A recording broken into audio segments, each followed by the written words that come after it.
मेरी आंटी बहुत हसीन थीं, मगर इनकी बेटी नम्रा में उनकी जवानी की झलक थी। कभी कभी सोचता, कौन ज्यादा दिलकश है, आंटी की मुस्कुराहट या नम्रा की आंखें।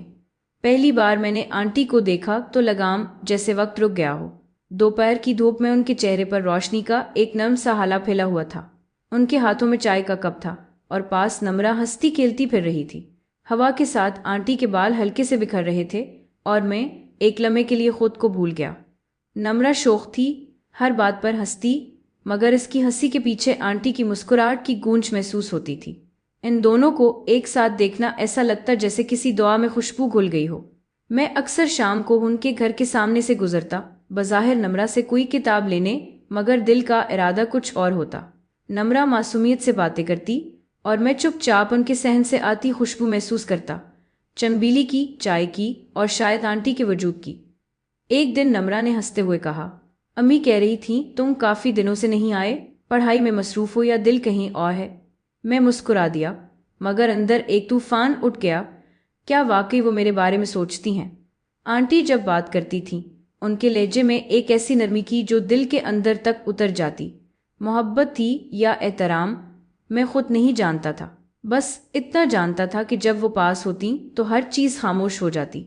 शाम ढल रही थी, सूरज की सुनहरी रोशनी आंगन में फैल रही थी। मैं दरवाजे पर कुछ देने आया तो देखा आंटी अकेली बरामदे में बैठी हैं। नम्रा शायद किचन में थी।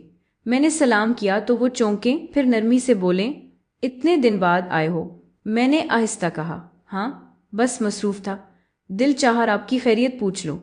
उन्होंने चाय का कप रखा, नजरें झुकाएं और बोले, खैरियत तो सबकी होती है, बस दिल कभी कभी खाली महसूस होता है। उनके ये अल्फाज सीधे दिल में उतर गए। उस लम्हे लगा जैसे हमारी खामोशियों ने आपस में बात कर ली हो।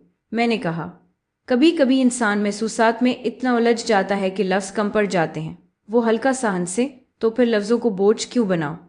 कुछ बातें दिल में ही अच्छी लगती हैं। मैं वहां से चला आया, मगर दिल वहीं रह गया। अब जब भी चाय की खुशबू आती है वो शाम याद आती है।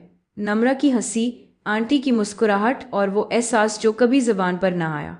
कुछ दिन बाद एक बार फिर मैं उनके घर गया। नम्रा किताबों में उलझी हुई थी। मैंने पूछा, आंटी कहाँ हैं? इसने मुस्कुरा कर कहा, छत पर कपड़े सिखाने गई हैं, बुलाऊं? मैंने नफ़ी में सर हिलाया, नहीं, रहने दो। लेकिन दिल में एक ख्वाहिश सी जागी, काश वो खुद बुलाएं, वही नरम आवाज में जैसे हमेशा कहती हैं, आओ बेटा, चाय पियोगे? मैंने खिड़की से झांका तो देखा आंटी छत पर खड़ी आसमान की तरफ देख रही थी। हल्की हवा उनके दोपटे से खेल रही थी। मुझे लगा जैसे वो किसी सोच में गुम है, किसी याद को दिल के किसी कोने से निकाल कर देख रही हूँ। कुछ पल के लिए वो मेरी तरफ देखें, फिर नजरें चरा ली जैसे वक्त ने हमें इजाजत ना दी हो। मैं कुछ कह नहीं सका, बस वो मंजर दिल में हमेशा के लिए महफूज हो गया। अब ये दिनों में मैंने खुद को दूर रखने की कोशिश की, नम्रा से बातें कम कर दें, रास्ता बदल लिया, मगर एहसास कहाँ बदलते हैं। रातों को अक्सर वही चेहरा जहन में आता, चाय की खुशबू, उनकी आंखों की नमी और वो एक अधूरी बात जो कभी कही न जा सकी। वक्त गुजरता गया, मैं शहर छोड़कर पढ़ाई के लिए चला गया। नम्रा ने भी कॉलेज जाना शुरू कर दिया। लेकिन कभी कभी जब मैं किताब खोलता तो उसके अंदर से चंबीली की हल्की खुशबू आती। शायद वही दिनों की निशानी थी। कई बरस बाद मैं वापस आया। महल्ले में सब कुछ वैसा ही था, मगर एक चीज बदल चुकी थी। आंटी अब बीमार रहने लगी थी। मैंने उनका हाल पूछा तो नम्रा ने आहिस्ता से कहा, अमीर अक्सर शाम को बरामदे में बैठकर तुम्हारे जिक्र पर मुस्कुरा देती हैं, कहती हैं वो लड़का बहुत मुअद्दब था। मैं खामोश हो गया। दिल के अंदर जैसे एक चिराग जल उठा, देर से मगर पूरी रोशनी के साथ।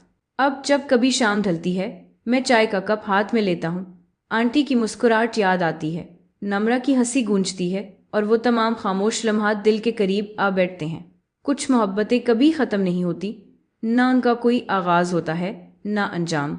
बस वो दिल की दीवारों पर खुशबू बनकर रह जाती हैं, एक चाय की चुस्की, एक नज़र और एक अनकी चाहत की सूरत में।